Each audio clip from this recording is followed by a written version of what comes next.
أعوذ بالله من الشيطان الرجيم بسم الله الرحمن الرحيم الحمد لله رب العالمين والعاقبة للمتقين والصلاة على رسوله النبي الكريم أما بعد فأعوذ بالله من الشيطان الرجيم بسم الله الرحمن الرحيم اهدنا الصراط المستقيم صراط الذين أنعمت عليهم غير المغضوب عليهم ولا الضالين آمين قال النبي عليه الصلاة والسلام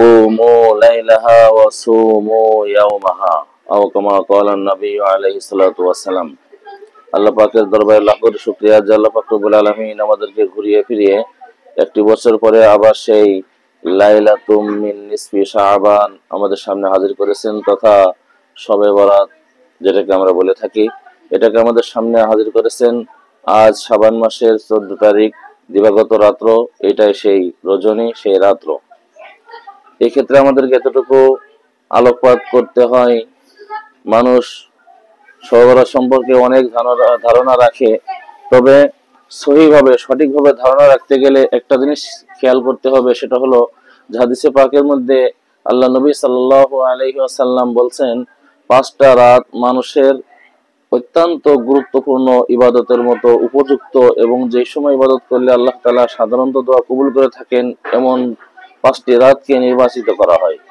সেটা হলো 1 শবে বরাত 2 শবে কদর 3 জুমার রাত অর্থাৎ বৃহস্পতিবার দিবাগত রাত্র 4 ঈদুল ফিতর এর রাত অর্থাৎ চাঁদ উঠে গেলে যে রাতটা হয় এই রাত পঞ্চম হলো ঈদুল আজহার রাত অর্থাৎ যে সকালে ঈদের নামাজ হয় সেই সকালের আগে যে রাত্রটা অতিক্রম করে তাহলে এই 5টা রাত্র হলো গুরুত্বপূর্ণ রাত যে 5টা রাত্রকে অত্যন্ত গুরুত্ব সহকারে আদায় করা পালন করা আমাদের জন্য অবশ্যই জরুরি আজকে সারা বাংলাদেশে নয় সারা বিশ্বে ছাড়াছাড়ি এবং বাড়াবাড়ির একটা পায়তারা চলতেছে কেউ বেশি বাড়াবাড়ি করতে গিয়ে এই সমস্ত রাত্রকে এতই উদযাপন করতে গিয়ে দেখা যায় শিরক কুফর এবং বেদাতের মধ্যে লিপ্ত হয়ে যায় অতিরঞ্জিত করে ফেলে অনেক সময় দেখা যায় এই রাত্রের মধ্যে ছাড়াছাড়ি করতে গিয়ে অনেকে বলে ফেলে শবে বরাত বলতে কিছু নাই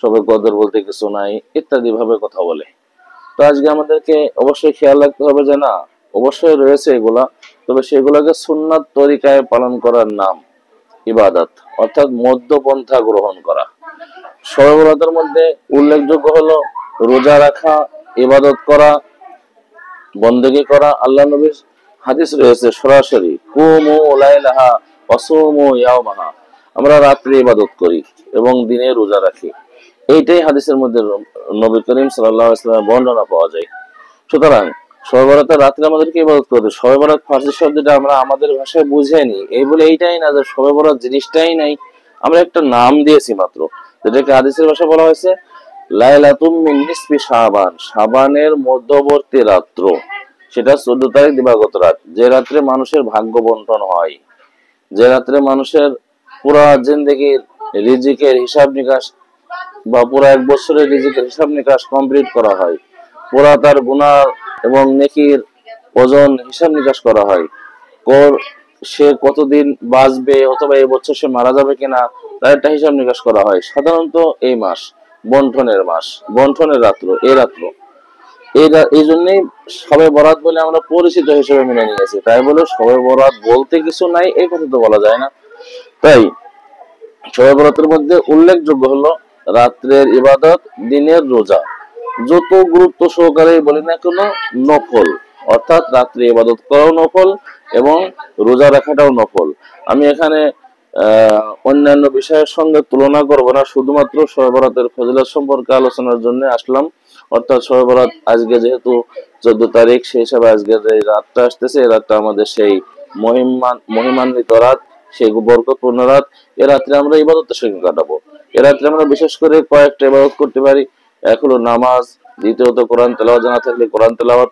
তৃতীয়ত জিকির আজগার চতুর্থ আপনি একটু করলেন কবর জিয়ারত করলেন আপনজনদের কবর থাকলে কবর জিয়ারত করলেন পঞ্চমত আপনি আল্লাহর কাছে রোনাজারি করলেন নামাজ বলতে শবে বরাতের নামাজ বলতে নির্ধারিত কোনো নামাজ হাদিসের মধ্যে নাই।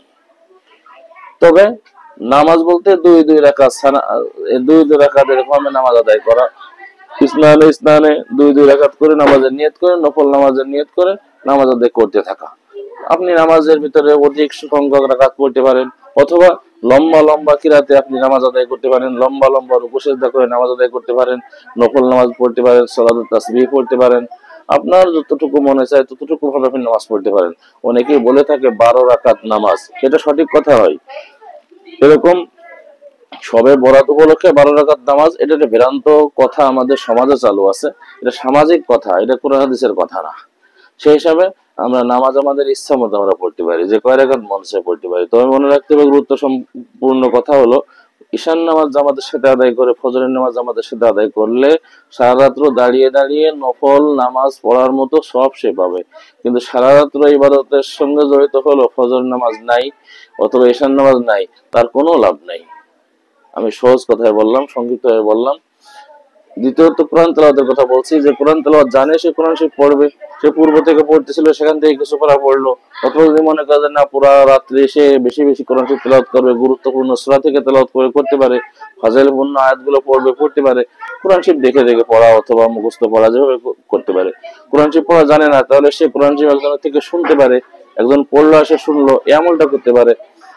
কিছুক্ষণ সময় সে মন চাইলো একটু জিকির করবো, সুবহানাল্লাহ, আলহামদুলিল্লাহ, লা ইলাহা ইল্লাল্লাহ, আল্লাহু আকবার, কালেমা শরীফ পাঠ করলো, লা ইলাহা ইল্লাল্লাহ মুহাম্মাদুর রাসূলুল্লাহ বারবার পড়তে থাকলো, লা হাওলা ওয়ালা কুওয়াতা ইল্লা বিল্লাহ পড়তে থাকলো, সুবহানাল্লাহি ওয়া বিহামদিহি সুবহানাল্লাহিল আযীম, এগুলো পড়তে পারে।